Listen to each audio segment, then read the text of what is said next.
ఆధారాలు లేకుండా ఆరోపణలు చేసే పరిస్థితి ఉండదని మైపాడు గ్రామానికి చెందిన చీమకుర్తి శ్రీనివాసులురెడ్డి స్పష్టం చేశారు. ఇందుకూరుపేట మండలం మైపాడు గ్రామ పంచాయతీలో నిధుల దుర్వినియోగంపై నిష్పక్షపాతంగా విచారణ జరపలేదని అనుమానాలు వ్యక్తం చేస్తున్నారు. 15వ ఆర్థిక సంఘం నిధులతో పాటు గ్రామ పంచాయతీలలో వసూలు చేసిన ఇంటి పన్నులలో దుర్వినియోగం జరిగిందనడం అక్షర సత్యమని చెప్పారు. జనవరిలో సమాచార హక్కు చట్టం ద్వారా సేకరించిన సమాచారంలోనే అనేక అవినీతి ఆరోపణలు బట్టబయలవుతున్నాయన్నారు. సమాచార హక్కు చట్టం ద్వారా తీసుకున్న ఆధారాలను అధికారులకు సమర్పించినా కాలయాపన చేయడంలో ఆంతర్యం ఏమిటని ప్రశ్నించారు. డీఎల్పీఓ పుట్ట రమణయ్య బుధవారం విచారణకు వచ్చి మైపాడు పంచాయతీ కార్యాలయంలో కాలయాపన చేశారే కాని సమగ్ర విచారణ జరపలేదని శ్రీనివాసులురెడ్డి ఆరోపించారు. పంచాయతీకి వచ్చిన ఆదాయం, ప్రభుత్వం నుండి వచ్చిన నిధులకు సంబంధించి ఖర్చులను ఏ బుక్కుల్లోనూ రికార్డు చేయలేదు. అలాంటి ఏ బుక్కులే విచారణకు తీసుకురాని పంచాయతీ కార్యదర్శులపై ఎలాంటి చర్యలు తీసుకోకపోవడంపై ఆయన యొక్క విచారణ ఎంతమాత్రం జరిగిందో తేటతెల్లమవుతుందన్నారు. మరోపక్క గ్రామ వైసీపీ సర్పంచ్ వెంకయ్య విచారణ పూర్తయినట్లు మీడియా సమావేశంలో మాట్లాడడం పలు అనుమానాలకు తావిస్తుందన్నారు. డీఎల్పీఓ రాజకీయ నాయకుల ఒత్తిళ్లకు తొలగ్గినట్లు గ్రామాలలో సందేహాలు వ్యక్తమవుతున్నాయన్నారు. ఏం బుక్కులు విచారణకు తీసుకురాని అధికారులపై ఎటువంటి చర్యలు తీసుకోలేదని ప్రశ్నించారు. ఇప్పటికైనా ఉన్నతాధికారులు అవినీతిపై పూర్తి స్థాయిలో విచారణ జరిపి అవినీతి అధికారులపై చర్యలు తీసుకోవాలని ఆయన డిమాండ్ చేశారు. నా పేరు చీమకుర్తి శ్రీనివాసులురెడ్డి, మైపాడు గ్రామం మాది. జనవరి 17న మైపాడు పంచాయతీ నిధుల దుర్వినియోగంపై డిపిఓ గారికి అర్జీ ఇవ్వడం జరిగింది. విచారణ చేపట్టి దాని పంచాయతీ నిధులను తేల్చాలని చెప్పి నేను గత 5 నెలలు పూర్తవుతుంది ఇప్పటికిచ్చి. ఈ నెల 21న డిఎల్పిఓ గారు స్పందించి 5 నెలలు పూర్తయిన తర్వాత ఇప్పుడు స్పందిస్తున్నారు. స్పందించి నేను లోకాయుక్తకి వెళ్తానని చెప్పి నేను అర్జీలు అన్ని ప్రిపేర్ చేసుకుని అన్ని పోతున్నానని కొంత తెలియజేయడంతో ఈరోజు నామకే వాస్తుగా విచారణ చేపట్టడం జరిగింది. ఈ విచారణ కూడా 6 రోజుల ముందు ఎంక్వైరీకి వస్తున్నాము, మీరు రికార్డులన్నీ పూర్తిగా ఉంచి పెట్టండి అని చెప్పి గతంలో పనిచేసిన 3 సెక్రటరీలను, పంచాయతీ ప్రెసిడెంట్లకి అందరికీ నోటీసులు జారీ చేసి తెలియజేశారు. ఈ 6 రోజుల వ్యవధిలోనే దీంట్లో చాలా తప్పిదాలు జరిగి ఉన్నాయి. నేను చెప్పేది ఏంటంటే ఆధారాలు లేకుండా ఎవరో ఆరోపణలు చేయరు. నేను పూర్తిగా ఆధారాలు పెట్టుకునే ఆరోపణలకు వెళ్ళాను. దీంట్లో నిక్కచ్చుగా నాకు ఆర్టీఐ యాక్ట్ ప్రకారం జనవరి 28వ తారీఖున నివేదిక వచ్చింది. నివేదికలో దీన్ని పొందుపరిచిన ప్రకారం ఈ రోజు విచారణ జరగలేదు. దీంట్లో ఉన్న ప్రతి ఒక్క వాళ్ళు ఇచ్చిన జమా ఖర్చుల పట్టిక ప్రకారం ప్రతిదీ ఏది టాలీయే కాలేదు. ఈ రోజు వాళ్ళు ఈ రోజు 14th ఫైనాన్స్, 15th ఫైనాన్స్ మీద మాత్రమే విచారణ జరిపారు. ఈ విచారణలో కొన్ని పుస్తకాలు బుక్లు లేవు. గతంలో పంచాయతీ సెక్రటరీ ప్రసాద్ గారు తన దగ్గర మొదటలోనే నా దగ్గర బుక్లు ఆడిటింగ్ లో ఉన్నాయి, ఆడిటింగ్ నుంచి ఇంకా రాలేదు సార్, 2021, 22కు సంబంధించిన బుక్లు లేవని చెప్పి ఆయన ముందు ఒప్పుకోవడం జరిగింది. ఆయన దాన్ని మందలించడం జరిగింది. ఇన్ని రోజుల నుంచి అసలు బుక్లు హ్యాండ్ ఓవర్ చేయకుండా 2021 ఎందుకు చేసావు అని చెప్పి నీకు మెమో ఇస్తాను అని చెప్పి అతనికి వారం రోజులు గడువు ఇవ్వడం జరిగింది. వారం రోజులు కానీ ఇవ్వకపోతే నీకు మెమో ఇస్తాను అని చెప్పి కఠినంగా కూడా మాట్లాడడం జరిగింది. ఈ విచారణలో నీకు మెమో ఇవ్వడం చేస్తానని చెప్పడం జరిగింది. తర్వాత ఇంకొక సెక్రటరీ 22 నుంచి 24 వరకు 10వ నెల వరకు పనిచేసిన సెక్రటరీ గడి సుబ్రహ్మణ్యం గారిని కూడా విచారణ చేపట్టడం జరిగింది. ఆయన ఒక బుక్ లో 5 లక్షల చిల్లరకు గాను బుక్ లో చూపించలేకపోయినారు. దాన్ని బుక్ ఏదనంటే ఎత్తుక్కోవడం, సార్ ఎక్కడో మిస్ అయింది, ఆడిటింగ్ దగ్గర మర్చిపోయి ఉంటాను, తెస్తాను మీకు చూపిస్తాను సార్ అని అంటే అతని మీద కూడా కఠినంగా ప్రవర్తించడం జరిగింది డిఎల్పిఓ గారు. డిఎల్పిఓ గారి విచారణ బాగుంది, కానీ దీన్ని పూర్తి కాకుండా నాకు ఒక గడువు ఇవ్వకుండా ఏ రోజు మళ్ళీ చేస్తానని చెప్పకుండా ఇప్పటికి నేను చాలా పర్యాయాలు డిపిఓ గారితో డిఎల్పిఓ గారితో చర్చించడం జరిగింది. దాని మీద ఎంక్వైరీ చేయాల్సిందని చెప్పి చాలా సార్లు నేను వాళ్ళ ఫోన్ ద్వారా డైరెక్ట్ గా మీట్ అయ్యి వివరణ అడుగుతానే ఉన్నాను. ఈ రోజుకి దాని మీద ఈ రోజు తీసుకున్న విచారణలో వాళ్ళకు ఒక సైడ్ చేస్తున్నట్లు అనిపిస్తుంది. ఆధారాలు పూర్తిగా ఉన్నాయి నా దగ్గర. ఈ ఆధారాలు అడిగారు ఆయన ఆర్టీ యాక్ట్ ప్రకారం తేలేదని చెప్పి అడిగిన తర్వాత ఆర్టీ యాక్ట్ ఇప్పుడు అంటే లాస్ట్ లో చూపెట్టాను నేను. దీని ప్రకారం అసలుకి ఏ బుక్ టాలీ కాలేదు, ఏ జమా ఖర్చుల పట్టికలు కూడా చూపించలేదు. కొత్తగా వారం రోజులు టైం ఇచ్చిన తర్వాత ఇవన్నీ ఏర్పాటు చేసుకున్న ఇలాగే కనిపిస్తున్నాయి. ఇంక మర్యాదలాగా కనిపించట్లేదు.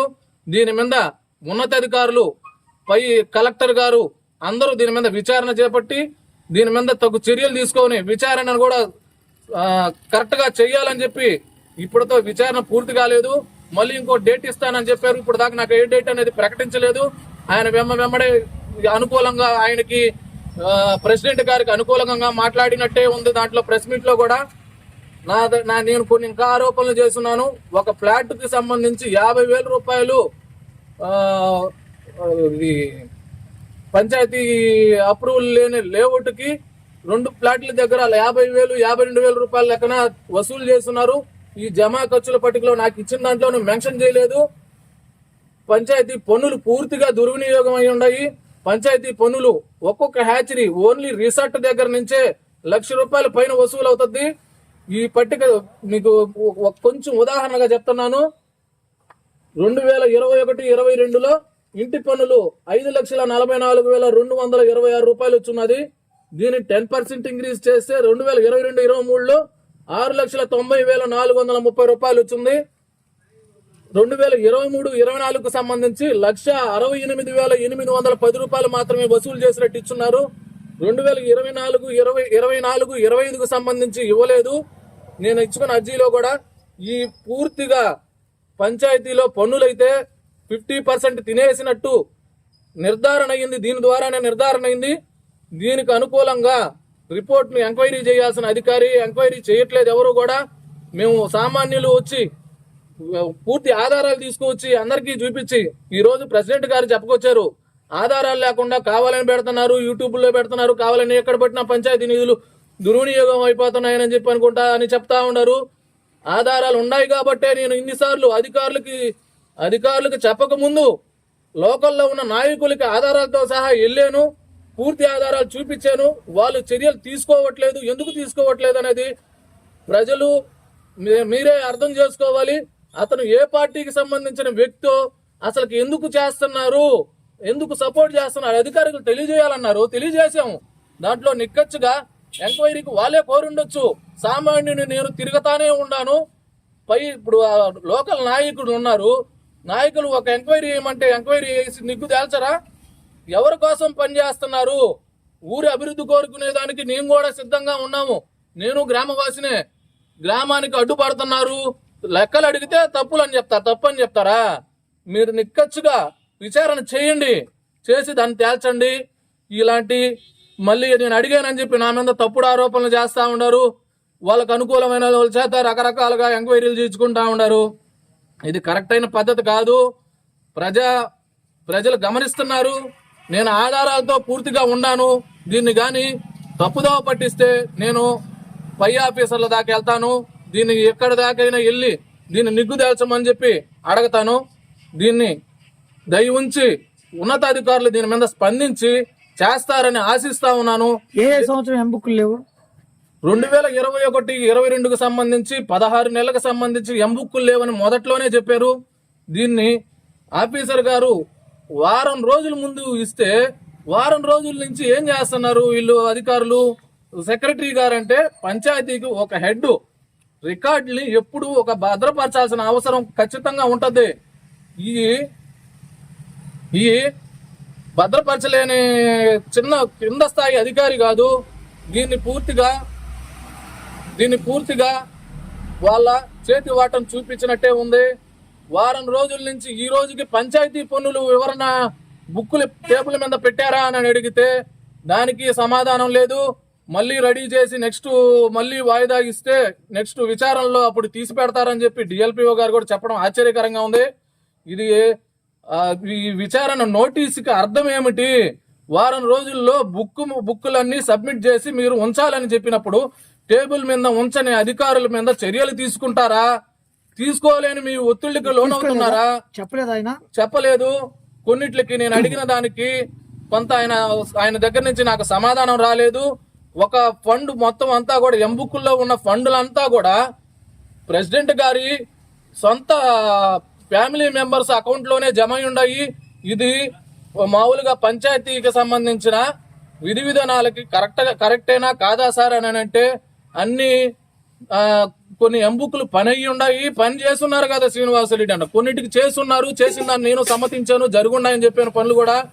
కానీ ఈ విధంగా చెయ్యొచ్చా? సొంత నిధులకి సొంత ఫ్యామిలీ మెంబర్స్ కి ట్రాన్స్ఫర్ చేసుకోవచ్చా? ఎవరైతే పని చేశారో వాళ్ళకే చెందాలి, ఎవరైతే పని చేశారో వాళ్ళ అకౌంట్ లోనే జమ అవ్వాలి. ఫ్యామిలీ మెంబర్స్ కి జమ అవుతున్నాయంటే దీనికి కారణం ఏందనేది అందరికీ అర్థమవుతున్నట్టే ఉంటది. వాళ్ళ సొంత అకౌంట్ లోకి ఎందుకు వెళ్తున్నాయి అనేది అధికారులే చెప్పాలి. ఇలాంటి చెయ్యొచ్చా, చర్యలు తీసుకోకూడదా అనే దాని మీద అధికారులు ఆన్సర్ ఇస్తారని నేను ఆశిస్తా ఉన్నాను. దీనికి తదుపరి విచారణ తేదీ నాకు నోటీస్ ద్వారా పంపించాల్సిందిగా నేను అధికారులందరినీ కోరుతున్నాను. మరి ఇలాంటి నెక్స్ట్ జరగబోయే విచారణ అయినా పూర్తిగా నిక్కుదేల్చి అధికారులపై తప్పు చేసిన అధికారులపై దుర్వినియోగం అయిన అమౌంట్ ని రికవరీ చేసి వాళ్ళ మీద కఠినమైన చర్యలు తీసుకుంటారని నేను మనస్ఫూర్తిగా కోరుకుంటున్నాను. సెలవు తీసుకుంటున్నాను.